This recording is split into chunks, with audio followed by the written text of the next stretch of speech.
When I finally took the leap and quit my soul-crushing corporate marketing job to open my own floral studio, Maya was the one holding my hand as I clicked send on my resignation email. Her squeal of delight was so loud it made my cat jump off the desk. She uncorked a bottle of champagne that had been chilling in my fridge for this exact moment, her eyes sparkling with what I thought was pure, unadulterated excitement for me. To the gilded bloom, she toasted, her glass held high, and to its brilliant, brave, and soon be wildly successful founder, I am so proud of you, Sophie. And I believed her.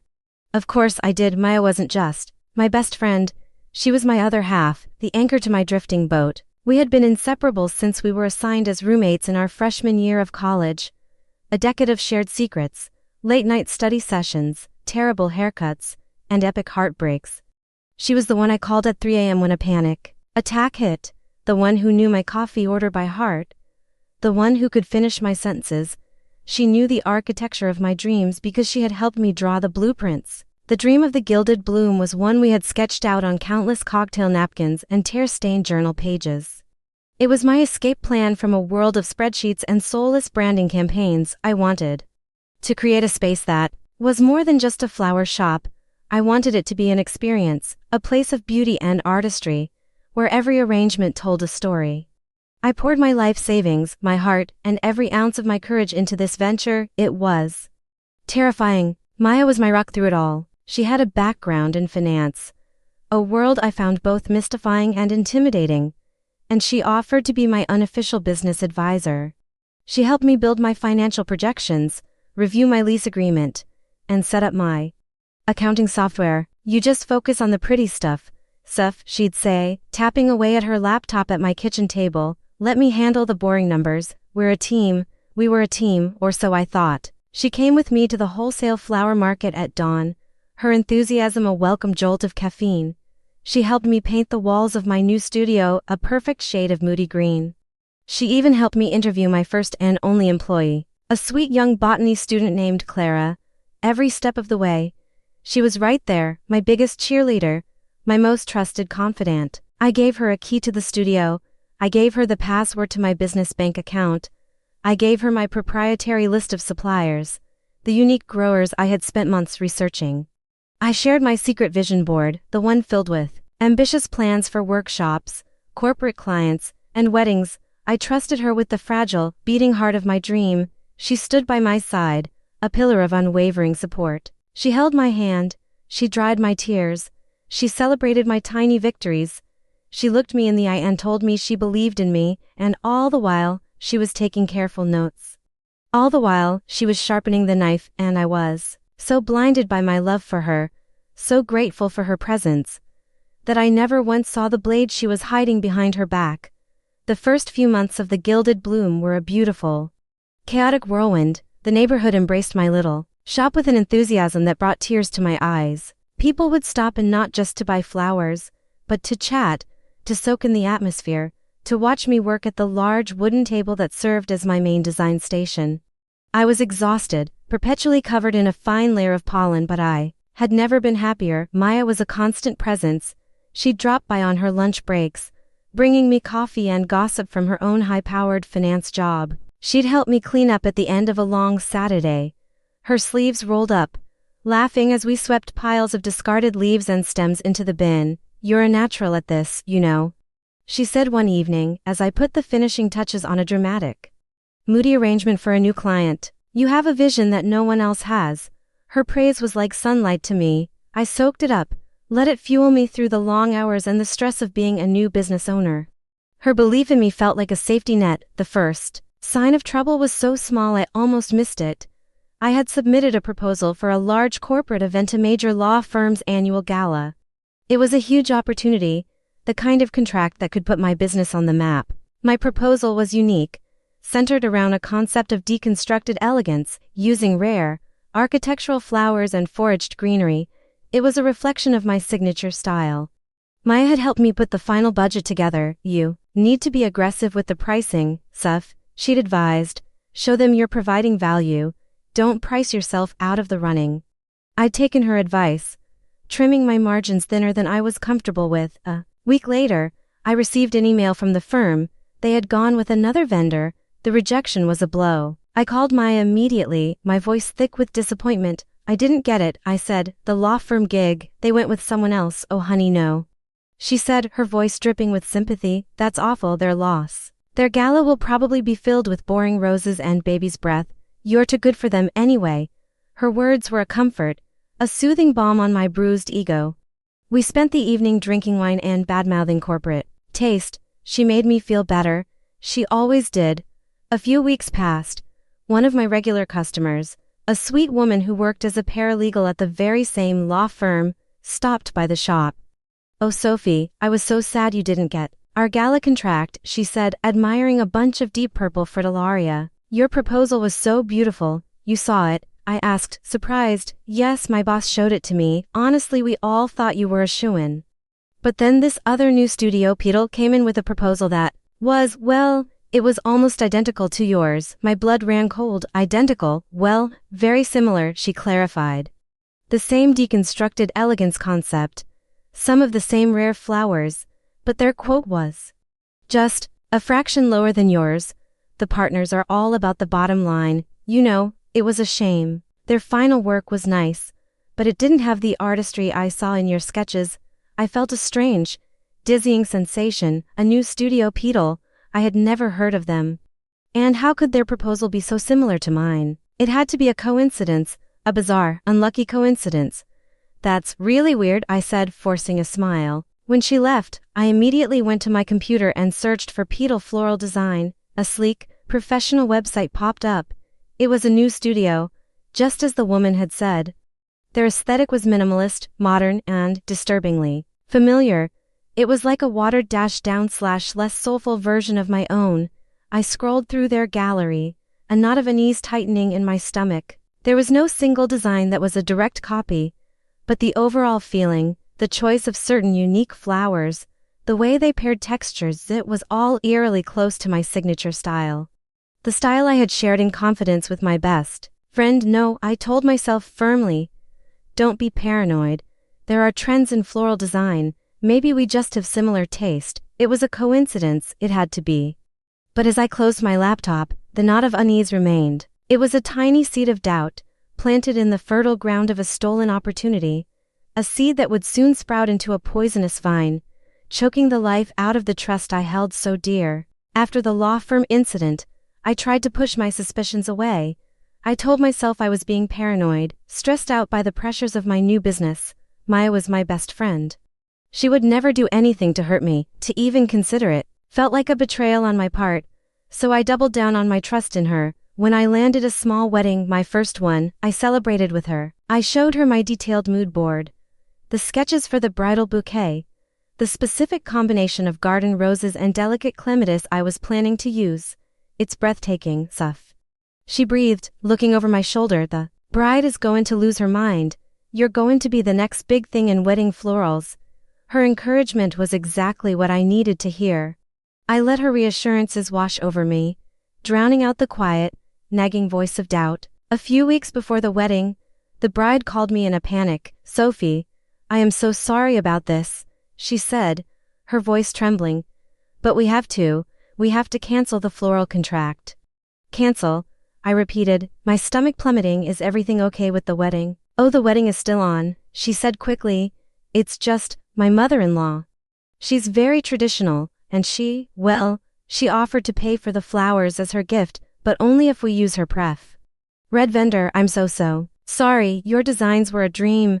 I was devastated, not just for the loss of income, but for the loss of the opportunity. I had been so excited to bring that vision to life. I graciously told the bride I understood and wished her well. That night, I cried on the phone to Maya. I just feel so defeated, I sobbed. It's like every time I get a big break, something goes wrong. That's just how business is sometimes, honey. She said, her voice a soothing murmur. It's 2 steps forward, 1 step back. Don't let it get you down. Something bigger and better is right around the corner. I know it. She was my constant comfort, my rock. My ever-present supporter. The weekend of the cancelled wedding, I was scrolling through social media, trying to distract myself. And then I saw it. A post from a popular wedding photographer I followed. It was a sneak peek from a wedding they were shooting that very day. The photo was a close-up of a stunning bridal bouquet. A bouquet filled with a specific combination of heirloom garden roses and delicate, trailing clematis. My breath caught in my throat. It was my bouquet, the design I had sketched, the one I had shared with Maya. It was identical. My hands shaking, I clicked on the tag for the floral designer, Petal Floral Design. The world tilted. On its axis, time seemed to slow down. It wasn't a coincidence. It couldn't be, not again. This was a direct, calculated theft of my intellectual property, but how? How could they have known? The bride had said her mother-in-law's preferred vendor. A cold, horrifying thought began to form in my mind. A thought so monstrous, so unthinkable, that I immediately tried to shove it away, but it was there, insidious and persistent. The only person who had seen the detailed sketches, the only person who knew every single element of my design, was Maya. I felt a wave of nausea so intense I had to grip the edge of my desk. No, it wasn't possible. There had to be another explanation. There had to be, but the evidence was staring me in the face. A beautiful, damning photograph on a glowing screen. My best friend, my sister, my confidant, was a liar and a thief. The doubt was no longer a seed. It was a full-grown monster, and it was staring right at me. And I had a sickening feeling that I was only just beginning to understand the depths of her betrayal. The photograph of the stolen bouquet was a crack in the foundation of my world. But I still couldn't bring myself to believe the unthinkable. I was a master of self-deception, desperately trying to patch the crack with excuses and rationalizations. Maybe the bride showed my sketches to the other florist. Maybe it's another crazy coincidence. Maybe I'm losing my mind. I needed proof, concrete, undeniable proof. Because accusing my best friend of such a monstrous betrayal based on a few floral arrangements felt insane. She would deny it. She would call me crazy, and she would be right. I would lose my best friend over a paranoid fantasy. So I became a detective in the wreckage of my own life. I started paying closer attention, my senses on high alert. I observed Maya with a new, painful clarity. I noticed things I had been blind to before. I noticed the way her eyes would flick with a strange, acquisitive gleam whenever I discussed a new business idea. I noticed how her questions about my finances were a little too specific, a little too probing. I noticed she had a new, expensive-looking handbag, the kind she couldn't possibly afford on her salary. One evening, she was over at my apartment. We were having our usual wine night, but the easy intimacy was gone, for me, at least. I was performing a role, the trusting, slightly naive best friend. She seemed completely oblivious, chatting away about her stressful job, and a guy she had just started dating. She went to the bathroom, leaving her laptop open on my coffee table. My heart started to pound. I knew I shouldn't. It was a violation of her privacy. A line I had never dreamed of crossing, but she had already crossed every line of trust and friendship. My hands trembled as I reached for her laptop. The screen was open to her email inbox. My eyes scanned the list of messages, and then I saw it.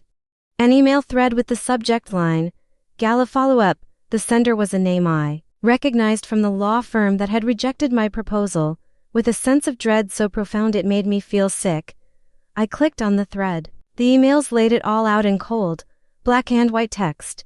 It was a conversation between Maya and the event planner.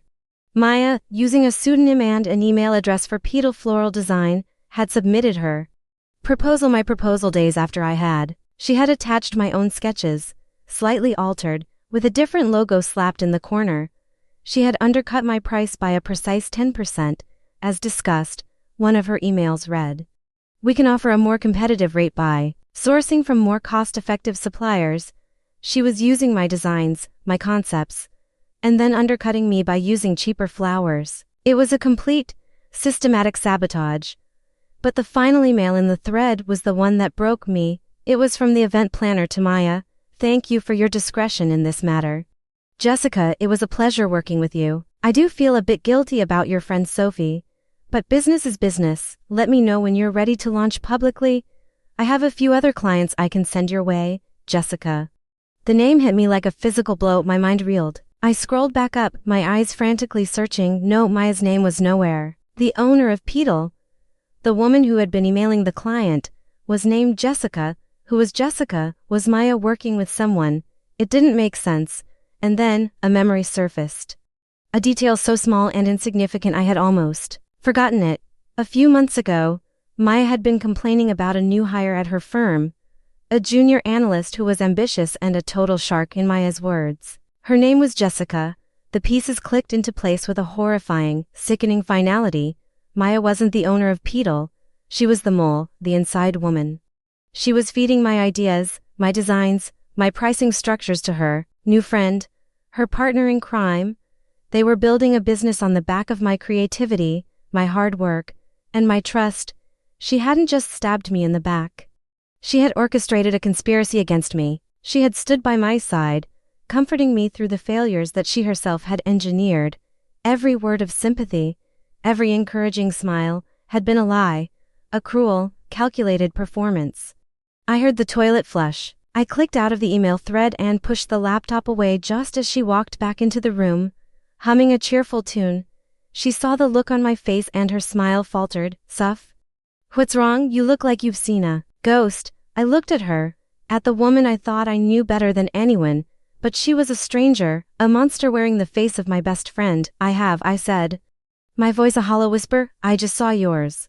The moment after my accusation hung in the air between us, thick and suffocating. Maya's face went through a rapid series of micro-expressions, confusion, then a flicker of pure panic, before settling. On a mask of wounded innocence. It was a masterful performance. I had to give her that. "What are you talking about?" she asked, her voice trembling slightly. She was trying to look hurt, but all I could see was the frantic calculation in her eyes. "Sophie, you're scaring me, am I?" I asked, a cold rage beginning to burn through the shock. "That's funny, because I'm the one who should be scared. I've been sleeping next to a snake for 10 years and I never even knew it." I stood up and walked over to my desk, my movements stiff and robotic. I had printed the email thread. I had printed the photo of the stolen bouquet. I had printed the side-by-side comparisons of my proposals and Petal's knockoffs. I had built a fortress of evidence. I tossed the sheaf of papers onto the coffee table. In front of her, they scattered across the surface, a tangible record of her betrayal. "Explain it to me, Maya," I said, my voice dangerously quiet. "Explain how a woman named Jessica, who just happens to be your new colleague, started a floral design company with an aesthetic identical to mine, right after I launched my business." She stared at the papers, her face turning a pale, sickly white. She wouldn't look at me. Her eyes were glued to the printed emails. The proof of her guilt. "Explain." I continued, my voice rising with every word, how she magically submitted the same exact concept for the law firm gala, but just a few percentage points cheaper. Explain how she designed the exact same bouquet for my cancelled wedding, a design that only one other person in the entire world had seen. Explain it to me. She finally looked up, her eyes swimming with tears. They were real tears. This time, I thought, tears of being caught. "Sophie, it's not what you think," she whispered, her voice pleading. "Oh, it's not." I let out a short, bitter laugh. "Then what is it? A masterclass in coincidence? Did you and your friend Jessica just happen to develop the same brain? Did you just happen to have the same ideas at the same time? She admired you." Maya stammered, clutching at straws. "She saw your work and she was inspired by it. She's new to the industry. She stole from me."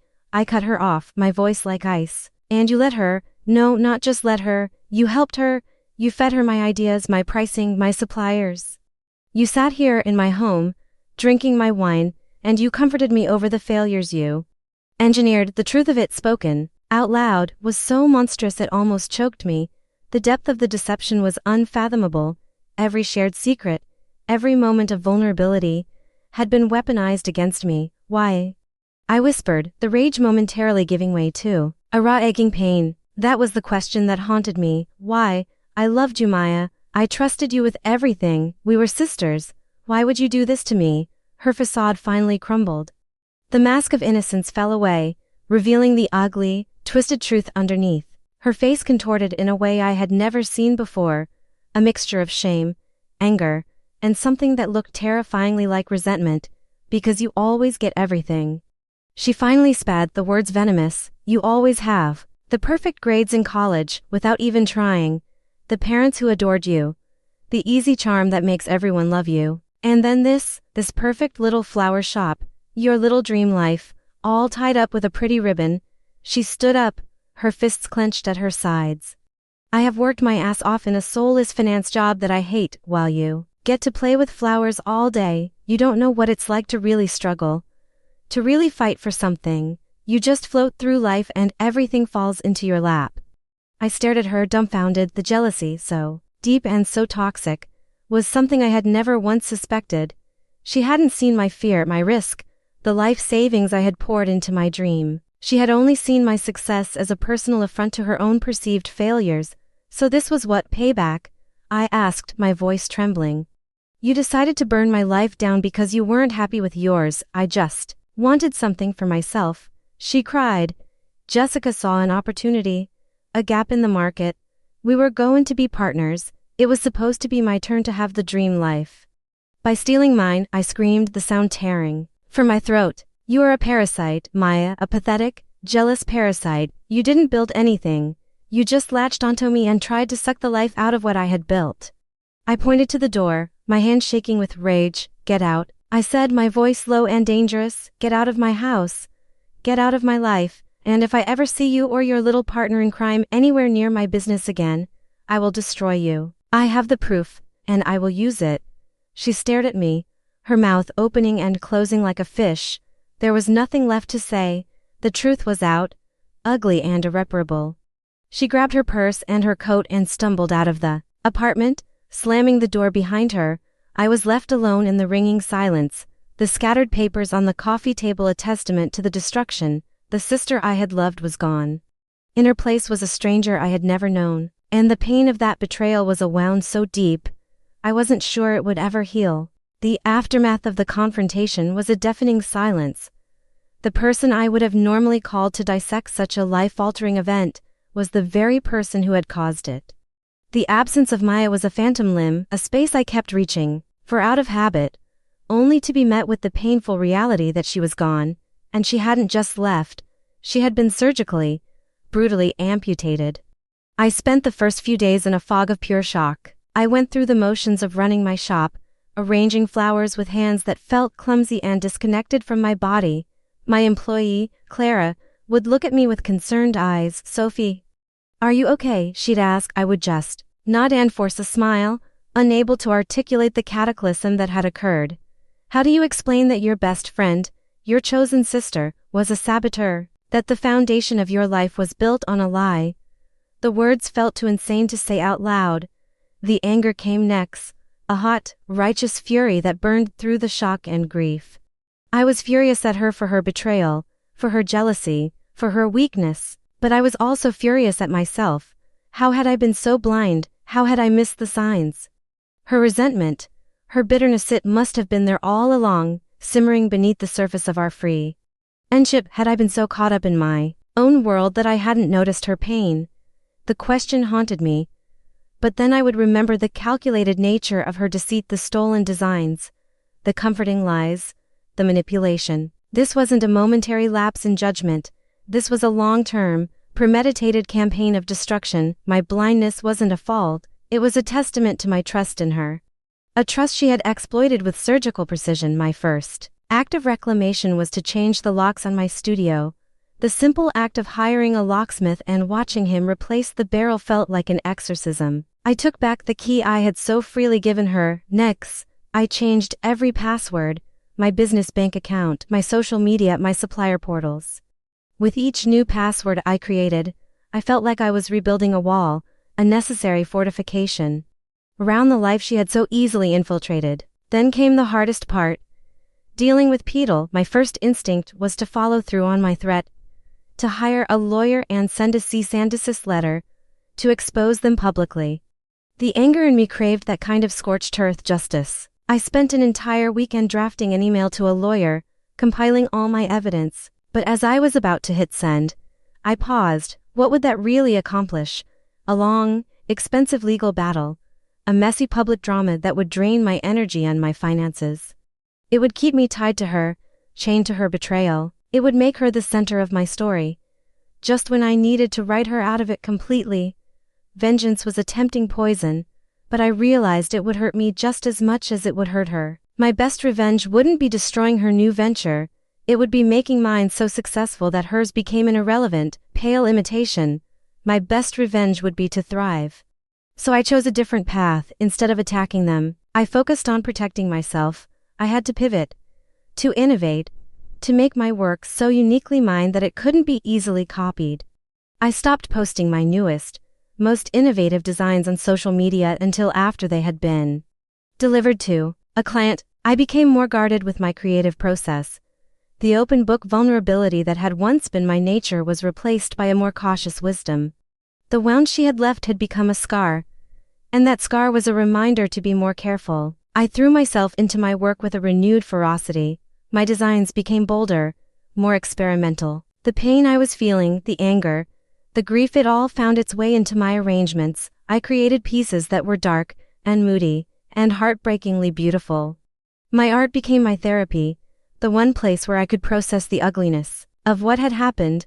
One of my regular customers came in and saw a particularly dramatic arrangement I had made full of deep purple calla lilies, black scabiosa, and thorny, twisted branches.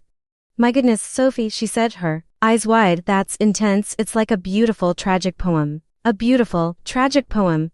That was exactly what my life felt like, and I was beginning to realize that maybe, just maybe, I could be the one to write the next verse. A verse about resilience, a verse about survival, a verse about a gilded bloom that refused to wilt. The decision to focus on my own success rather than on Maya's destruction felt right, but it was a lonely path. The betrayal had shattered my trust in my own judgment, and I found myself pulling away from people, viewing everyone with a new layer of suspicion. Friendship, which had once been my greatest comfort, now felt like a potential liability. Clara, my young employee, was a quiet but constant presence in the shop. She was a hard worker, intuitive and gentle, with a deep love for the flowers themselves. She would often stay late, helping me clean up, asking thoughtful questions about the different varieties of plants. One evening, as we were closing up shop, she hesitated by the door. "Sophie," she said, her voice soft, "I know it's none of my business, but I just wanted to say that if you ever need someone to talk to, I'm a good listener." Her simple, kind offer cracked open a window in the fortress I had built around myself. I looked at her earnest, open face, and I saw no guile, no hidden agenda, just genuine human concern. And so I told her. I didn't mean to, but the story just started pouring out of me. I told her everything, about Maya, about Petal, about the stolen designs and the devastating confrontation. I half expected her to look at me like I was crazy, but she just listened, her expression a mixture of shock and profound empathy. When I was finished, my voice hoarse, she was silent for a moment. "That's monstrous," she said finally, her voice full of a quiet fury that mirrored my own. "What she did is unforgivable. I just feel so stupid." I confessed, the words I had been holding back for weeks finally escaping. "I never saw it. She was right in front of me the whole time." "That's not stupidity, Sophie," Clara said firmly, looking me straight in the eye. "That's trust. You trusted your best friend. That's a good quality to have. She's the one who's broken, not you." Her words were a lifeline. She didn't pity me. She validated me. She saw the situation with a clarity that I had lost. In that moment, a new, tentative bond was forged. It wasn't the fiery, all-consuming friendship I had shared with Maya. It was something quieter, built on a shared workspace and a moment of unexpected vulnerability, and it felt real. Buoyed by Clara's support, I started to take small steps to rebuild my professional life. The name Petal still haunted me. I knew they were out there, my shadow competitors, likely still using watered-down versions of my ideas. I needed to differentiate myself so completely that they would be left in my dust. I decided to lean into the one thing they couldn't steal, my personal story and my unique expertise. I launched a series of floral design workshops at my studio. The first one was titled The Moody Bouquet, Finding Beauty in Imperfection. It was about more than just arranging flowers. It was about storytelling, about using color and texture to convey emotion. The workshop sold out in a day. The attendees were a mix of hobbyists, aspiring florists, and people who were just looking for a creative outlet. As I stood in front of them, sharing my passion and my techniques, I felt a new sense of purpose. I wasn't just a florist. I was a teacher. I was building a community around my brand, a community that valued authenticity and artistry. At the end of the workshop, a woman came up to me, her eyes shining. "Thank you," she said. "I came here because I'm going through a really tough time, and I just needed to do something beautiful." With my hands, this was exactly what I needed. Her words resonated deep within me. That was what I had been doing all along, taking the ugliness of my betrayal and transforming it into something beautiful. I was not just surviving, I was creating, slowly, painstakingly. I was rebuilding, not just my business, but my belief in the power of community, of connection. The wound Maya left was still there, a tender spot in my soul, but I was learning to live around it. I was learning that even after the most brutal betrayal, new things could grow. They might be different from what was there before, quieter, more cautious. But they were beautiful and strong in their own right, and they were mine. The workshops became the heart of the Gilded Bloom. They transformed my little shop from a retail space into a hub of creativity and connection. The community that grew around them was a source of incredible strength for me. These were women who were drawn to my story, my aesthetic, and my vulnerability. In teaching them, I was constantly reminding myself of my own expertise and value. Clara became an indispensable part of the business. Her quiet competence and fierce loyalty were the antidote to Maya's poison. I promoted her to studio manager, gave her a raise, and started teaching her the business side of things the right way. I was mentoring her, building her up, the way a true friend and colleague should. Watching her grow and flourish was a healing process in itself. One afternoon, a woman walked into the shop. She was chic, professional, and had an air of authority about her. "Are you Sophie?" she asked. "I am," I said, smiling. "My name is Eleanor Vance," she said, handing me a business card. She was the editor-in-chief of Artisan Living, a highly respected local magazine focused on design and craftsmanship. "I've been hearing a lot about your studio. A few of my friends have taken your workshops and they can't stop raving about you. I'd love to feature you in our upcoming issue on local entrepreneurs." I stared at her, speechless. A feature in Artisan Living was a dream come true. It was the kind of press that could change everything. The interview and photo shoot were a blur of excitement. Eleanor was sharp, insightful, and genuinely interested in my story.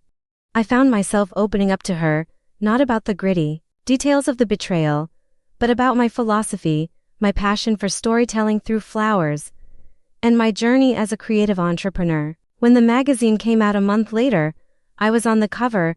It was a beautiful shot of me in my studio, surrounded by flowers, a genuine smile on my face.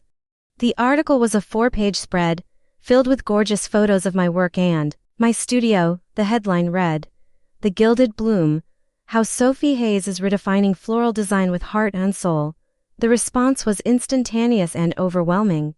My website crashed from the traffic. My workshops for the next 6 months sold out. I was flooded with inquiries for weddings and events. It was a quantum leap for my business. The success was so immense, so validating, that it almost felt unreal. A week after the magazine hit the stands, I received a message on my business's Instagram account. It was from a name I didn't recognize.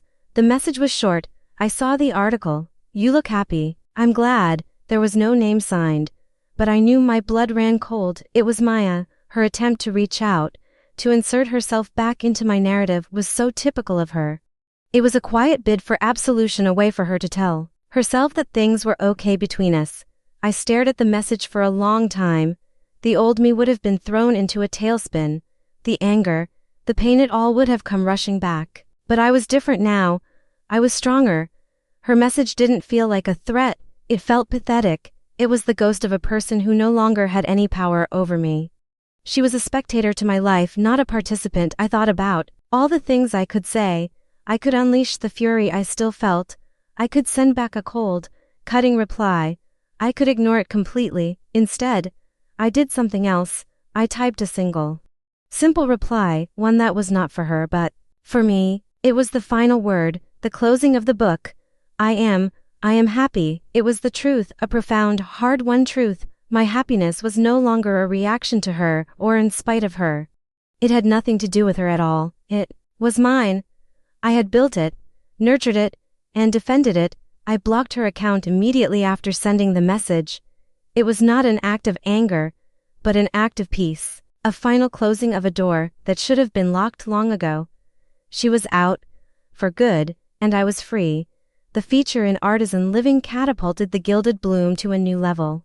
I was no longer just a neighborhood florist. I was a recognized name in the city's design scene. The success was dizzying, but also deeply affirming.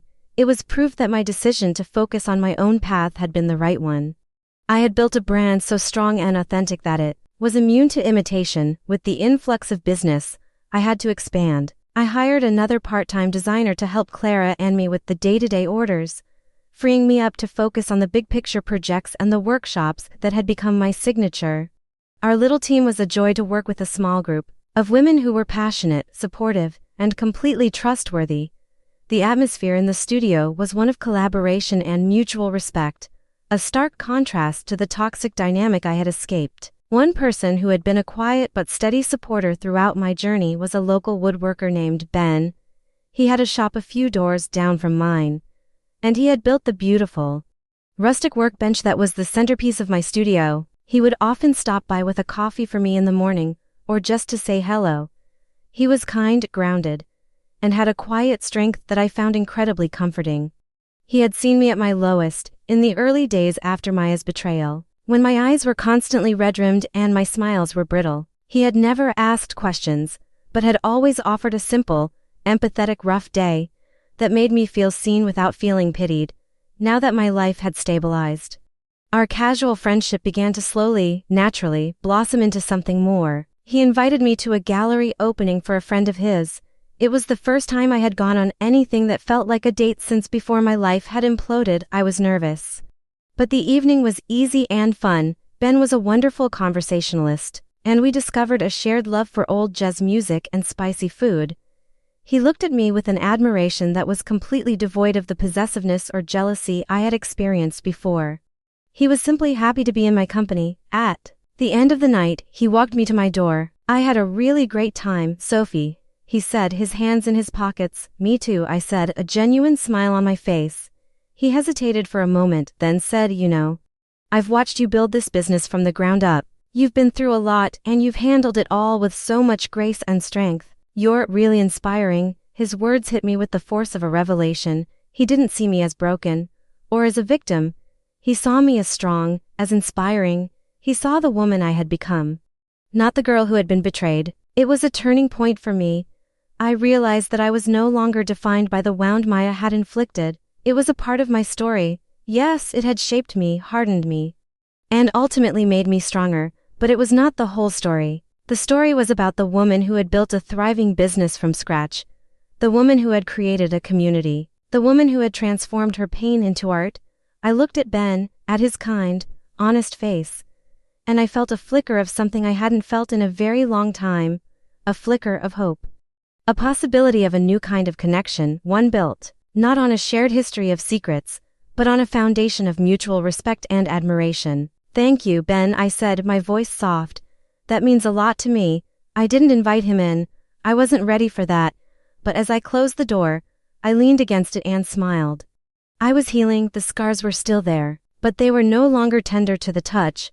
They were just a part of my beautiful, complicated, and wonderfully inspiring story. My relationship with Ben grew at its own pace, slow and steady like a deep-rooted tree.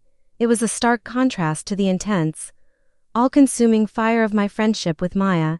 This was a gentle, warming hearth. It was built on small gestures. Him leaving a perfectly sanded piece of driftwood on my doorstep because he thought I could use it in an arrangement. Me dropping off a small bouquet at his workshop, just to brighten his day.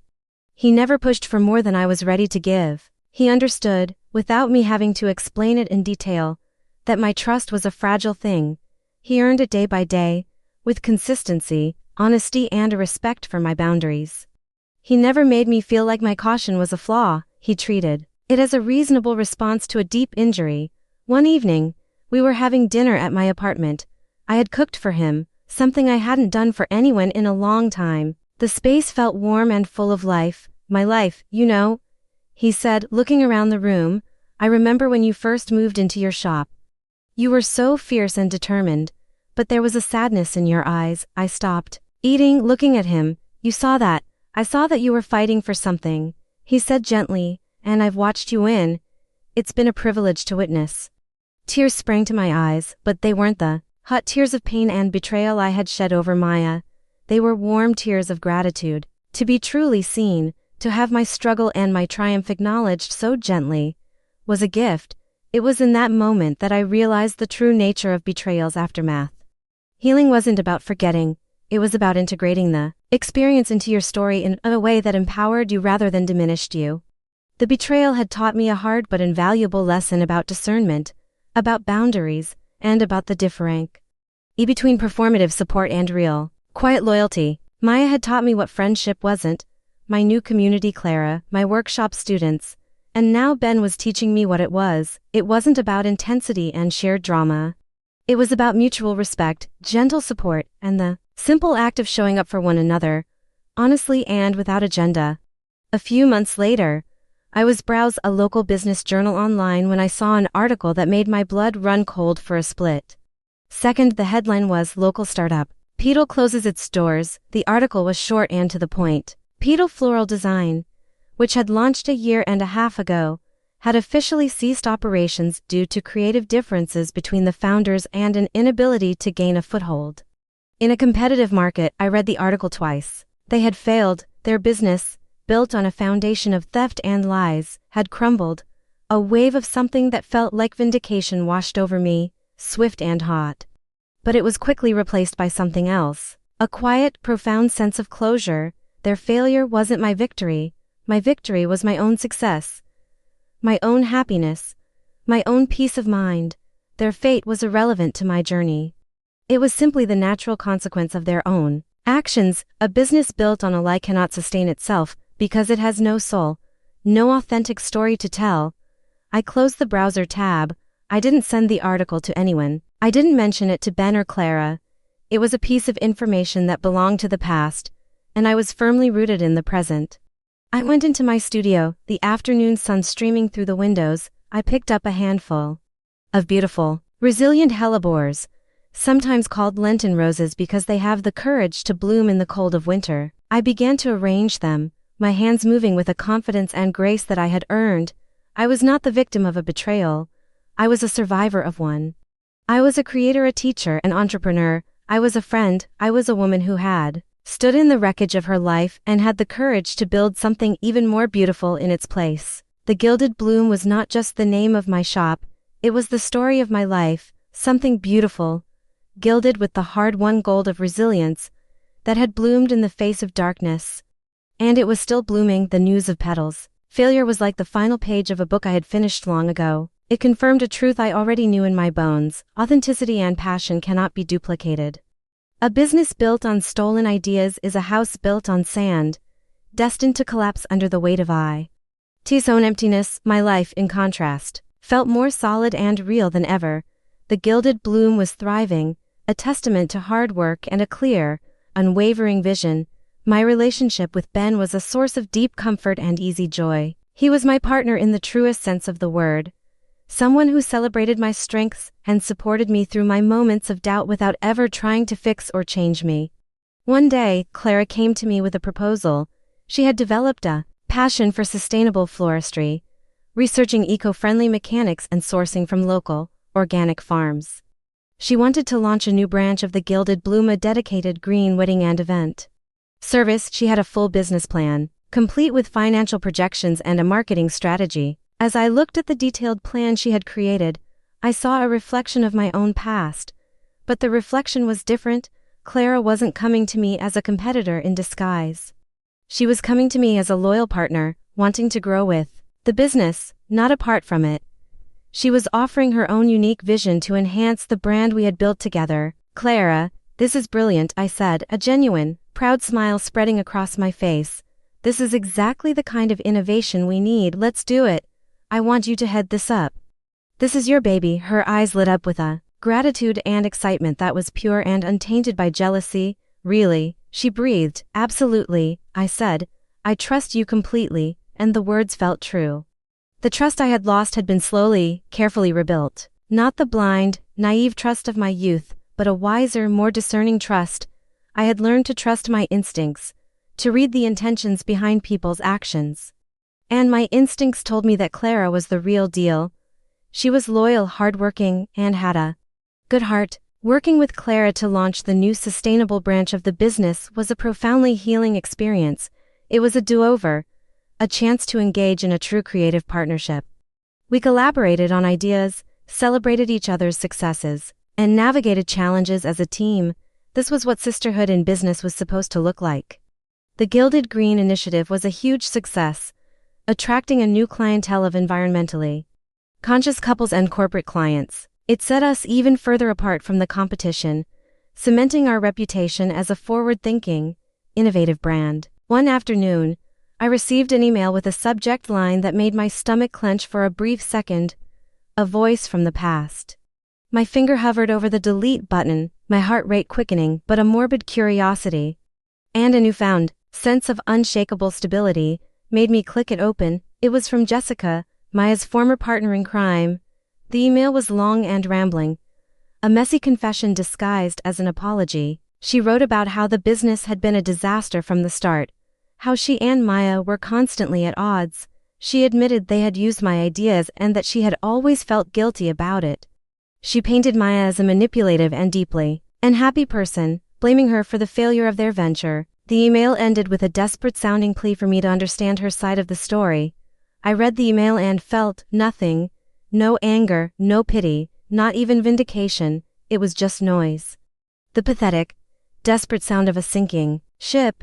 They had turned on each other, just as I knew they would. Their partnership, built on the shaky ground of a shared betrayal, had no loyalty to sustain it. I didn't reply. I simply deleted the email and moved it to the trash, where it belonged. Their drama was not my drama. Their failure was not my concern. I was too busy building my own success story to have time for the epilogue of theirs. That evening I told Ben about the email. He listened, shaking his head in disbelief. "It's amazing, isn't it?" he said. "How people who create so much chaos always try to make it your problem to solve." "Not anymore," I said, a serene smile on my face. "I'm no longer accepting applications for chaos in my life." He laughed and pulled me into a hug. "Good for you," he said. "The position has been filled by a cantankerous woodworker." I laughed with him. A deep, easy sound of pure happiness. I was safe. I was loved. And I was in control of my own story. The ghosts of the past had finally, truly, lost their power. 2 years after the confrontation that had shattered my world, I stood in my studio on a quiet Tuesday morning. The sun was streaming through the large front window, illuminating the dust motes dancing in the air and casting a golden glow on the rows of flowers. The shop was filled with the scent of eucalyptus and damp earth. It was my favorite kind of morning. Ben's wedding ring felt solid and comforting on my finger. We had married 6 months earlier in a small, intimate ceremony in the garden of our new home. It was a day filled with laughter, good food, and the quiet joy of a love that felt both profound and wonderfully simple. Clara had designed my bouquet, a masterpiece of foraged ferns and delicate, locally grown wildflowers. It was the most beautiful bouquet I had ever seen. The gilded bloom had expanded into the storefront next door, doubling our space. The Gilded Green initiative, under Clara's brilliant leadership, was now 50% of our business. We had a small, dedicated team of talented women who felt more like family than employees. My life was fuller and richer than I had ever dreamed possible. That morning, a delivery arrived. It was a large, flat package. I opened it to find a framed copy of my cover story from Artisan Living, a gift from Ben. I looked at the photo of myself, taken in the early days of my recovery. I remembered the woman in that photo, her fierce determination, her quiet sadness, the raw hope in her eyes. She had been through a war, and she was just beginning to believe she might have survived. I thought about the journey from that moment to this one, the journey from betrayal to trust, from heartbreak to wholeness. The central wound of my story had been Maya's betrayal. For a long time, my life had been a reaction to that wound. But it wasn't anymore. The story was no longer about her. It was about me. It was about the resilience of the human spirit. It was about the transformative power of art. It was about the quiet, revolutionary act of building a life of integrity and passion in the face of deceit. I hung the framed cover on the wall behind my workbench, a place where I would see it every day. It was a reminder not of what I had lost, but of what I had built. Later that day, a young woman came into the shop. She was in her early 20s, with big, bright eyes that were full of a nervous excitement. "Are you Sophie Hayes?" she asked, clutching a notebook to her chest. "I am," I said. I'm about to open my own small business, a little bookstore," she said, her voice trembling slightly. "And I read your story in the magazine. It inspired me so much. I was wondering if you had any advice." I looked at this young woman, at the precipice of her own dream, and I saw a reflection of myself. I smiled a warm, genuine smile. "I do," I said. I wiped my hands on my apron and leaned against my workbench. "The best advice I can give you is this. Surround yourself with people who genuinely want to see you shine. Trust your gut, it's smarter than you think, and never, ever give anyone a key to your business or a password to your dreams unless they have proven, over a long period of time, that they are worthy of that trust." And then I added the most important piece of advice of all, "But most of all," I said, my voice soft but firm, "know that your vision is valuable, your story is your brand, protect it, nurture it, and never let anyone tell you that you are not capable of building a beautiful world for yourself, because you are." She looked at me, her eyes shining with tears of gratitude. "Thank you," she whispered. "You've got this," I said as she walked out of the shop, her step a little lighter, her shoulders a little straighter. I felt a profound sense of peace. The cycle was complete. The pain I had endured had been transformed into wisdom. The wound had become a source of strength. Maya had stood by my side while stabbing me in the back. It was a brutal, ugly truth, but it was no longer the headline of my life. It was just a footnote in a much larger, more beautiful story. A story about a woman who learned to cultivate her own garden, and in doing so, discovered she could bloom all on her own. The rhythm of my life was one of peaceful productivity. My days were spent creating beauty, my evenings were spent in the warm comfort of my home with Ben. The ghosts of the past were well and truly gone, replaced by the vibrant, living presence of a future I was actively, joyfully building. One autumn afternoon, I was at the city's largest convention center, setting up for a massive charity gala. The Gilded Bloom had won the contract to do all the florals, a huge, prestigious job that was a testament to how far we had come. The ballroom was a chaotic hive of activity caterers, lighting technicians, and event planners all rushing to and fro. I was on a ladder, hanging a large floral installation from a ceiling beam, when I heard a voice call my name. "Sophie." The voice was hesitant, unfamiliar. I looked down. A woman stood at the base of the ladder, looking up at me. She was dressed in the simple black uniform of the event staff. She looked vaguely familiar, but I couldn't place her. "Can I help you?" I asked, carefully securing a branch of eucalyptus. "You don't know me," she said, wringing her hands nervously. "My name is Anna. I used to work for Petal." I froze, my hands tightened on the branch. I slowly, carefully, climbed down the ladder. I faced her, my expression neutral, my heart suddenly beating a little faster. "Okay," I said, my voice calm. I have to tell you something," she said, her eyes darting around the ballroom as if she was afraid of being overheard. "I was their main designer. After Jessica, she took a deep breath. When I was hired, they gave me a whole folder of inspiration. It was full of your designs, your sketches, photos of your work. They told me to study it, to capture that vibe. I didn't know it was stolen, I just thought it was the brand aesthetic." She looked down at her shoes, her face full of shame. "But then I found out.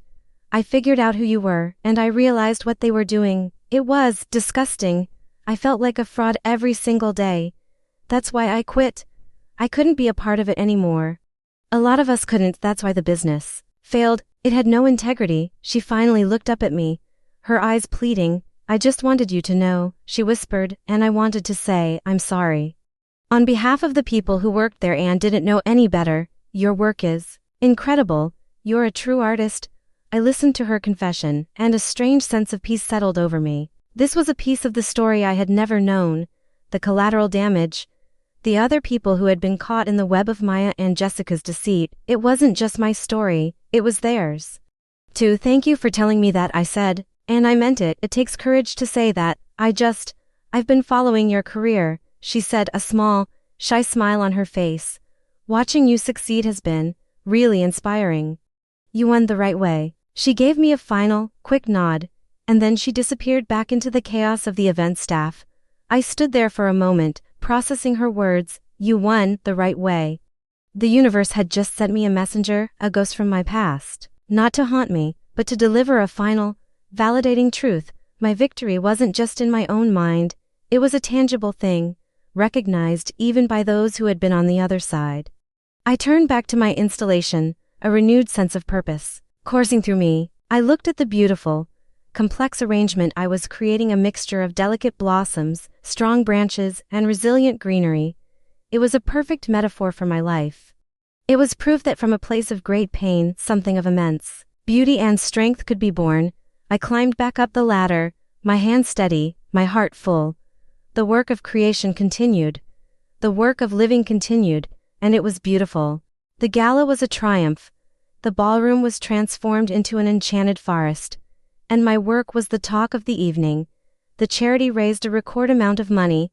It was a night of pure, unadulterated success, made all the sweeter by the conversation with Anna. It was a public and private victory, all rolled into one. Life settled back into its comfortable rhythm, but something inside me had shifted. The conversation with Anna had been a final release. The loosening of a knot I didn't even know was still there. I felt lighter, freer. A few weeks later, Ben and I were on a weekend trip, hiking in the mountains. The air was crisp and clean, the autumn leaves a riot of color. We reached a scenic overlook and sat on a large, sun-warmed rock, sharing a thermos of hot tea. You seem different lately, Ben said, looking at me with his usual quiet intensity. Happier, more at peace. I am, I said, leaning my head on his shoulder. I feel like I finally finished a book I've been reading for a very long time, and I'm ready to start a new one. I told him about Anna, about her confession at the gala. He listened, as always, with his full attention. Wow, he said when I was done.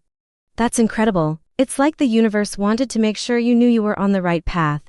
I think so, I said. It made me realize something.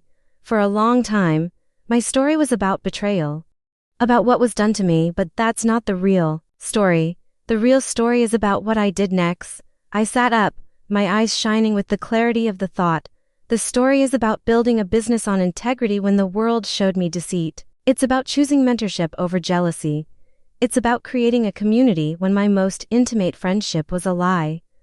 The betrayal isn't the story. The resilience is. It was a profound reframing of my own narrative. I was not the victim, I was the hero. My story was not a tragedy. It was an epic of survival and creation. We sat in comfortable silence for a while, just looking out at the vast, beautiful landscape. I felt a sense of belonging in that vastness, a sense of my own strength, reflected in the ancient, unyielding mountains. On the drive home, a thought occurred to me, a new idea for a workshop series at the Gilded Bloom. It wouldn't just be about floral design. It would be about the power of creativity as a tool for healing and resilience. It would be for anyone who had been through a difficult time and was looking for a way to rebuild, to find beauty in the broken places. I would call it the Bloom series. I was buzzing with excitement. The idea felt right, purposeful. It was a way to take the hardest lesson of my life and transform it into a gift for others. It was the ultimate act of alchemy, turning pain into purpose. I was no longer just a florist. I was a storyteller, a teacher, a survivor, and my greatest creation wasn't a bouquet or a floral installation. It was the life I had built for myself. A life of beauty, integrity, and hard-won joy. And it was more beautiful than anything I could have ever arranged with my hands. The Bloom series was the most fulfilling work I had ever done. The workshops were small and intimate, creating a safe space for people to share their stories and create beauty with their hands.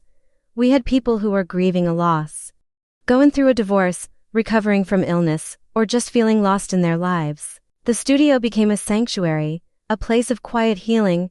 I would start each session by telling a part of my own story, not the gory details, but the essence of it. The story of a dream that was almost destroyed by a betrayal, and the journey of rebuilding it on a foundation of integrity and self-worth. My vulnerability gave them permission to be vulnerable, and in that shared space, incredible transformations happened. We would work with flowers that symbolized resilience: the stubborn thistle, the delicate but tenacious wildflower, the ancient ginkgo leaf, We didn't just make pretty arrangements. We made tangible representations of our own strength. We created beauty not in spite of our scars, but because of them. One of my first attendees was the young woman who had come into my shop all those months ago. The one who was starting her own bookstore. Her business was now open and thriving. She told the group how my story had given her the courage to keep going when things got tough. Her testimony was a powerful reminder of the ripple effect of our actions. My life was a rich tapestry, woven with threads of love, friendship, community, and purpose. Ben and I were partners in every sense of the word, our love a quiet, steady flame that warmed every corner of my life. Clara was now a full partner in the Gilded Bloom, her talent and loyalty a daily gift. The memory of Maya was like a pressed flower in an old book, a faded remnant of a past that no longer had the power to cause pain. I could look at it with a sense of detachment. Even a strange sort of pity. She had chosen a path of darkness, and had ended up with nothing. I had chosen a path of light, and had ended up with everything that mattered. One crisp, sunny afternoon, I was standing in my studio, watching the light stream through the window. Ben walked in, holding a small, clumsily wrapped package. "I have something for you," he said, a shy smile on his face. I unwrapped it. Inside was a small, antique silver knife, the kind used for opening letters. It was beautiful, ornate, and clearly very old. I looked at him, confused. "It's lovely," I said. "But why a knife?" "Because," he said, taking my hands in his, "a long time ago, someone used a knife to stab you in the back. They tried to cut you down, but they failed. You took that wound, and you transformed it. You used it to carve out a new life for yourself, a life of beauty and strength." He gently placed the letter opener in my hand. "So I wanted to give you a new knife," he said. "Not one of a betrayal, but one of purpose, one that opens up new stories, new possibilities. A reminder that you are the one who holds the tool. You are the one who carves your own path."